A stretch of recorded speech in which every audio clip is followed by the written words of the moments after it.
ఒకప్పుడు రామ్ అని ఒక చిన్న బాబు ఉండేవాడు. అతనికి రోజంతా ఆడుకోవడం చాలా ఇష్టం. కానీ ఇంటి పనులు చేయడానికి మాత్రం ఎప్పుడూ తప్పించుకునేవాడు. ఒకరోజు అతను ఒక వృద్ధుణ్ణి చూశాడు. ఆ వృద్ధుడు తన తోటలో విత్తనాలు నాటుతూ బిజీగా ఉన్నాడు.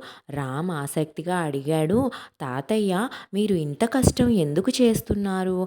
అప్పుడు వృద్ధుడు చిరునవ్వుతో చెప్పాడు, బాబూ, సమయం ఒక నది లాంటిది. అది ప్రవహిస్తూనే ఉంటుంది. వెనక్కి తిరిగి రాదు. నువ్వు వృధా చేసే ప్రతి క్షణం పెరగని విత్తనం లాంటిది. ఈ మాటలు విని రామ్ ఆలోచించాడు. తను ఎంత విలువైన సమయాన్ని వృధా చేస్తున్నాడో తెలుసుకున్నాడు. ఆ రోజు నుండి అతను తన ప్రతి రోజుని ఉపయోగకరంగా మార్చుకోవాలని నిర్ణయించుకున్నాడు.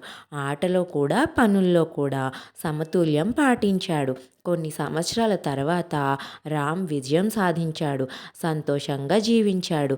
ఆ వృద్ధుడు చెప్పిన పాఠం అతని జీవితాన్ని మార్చింది.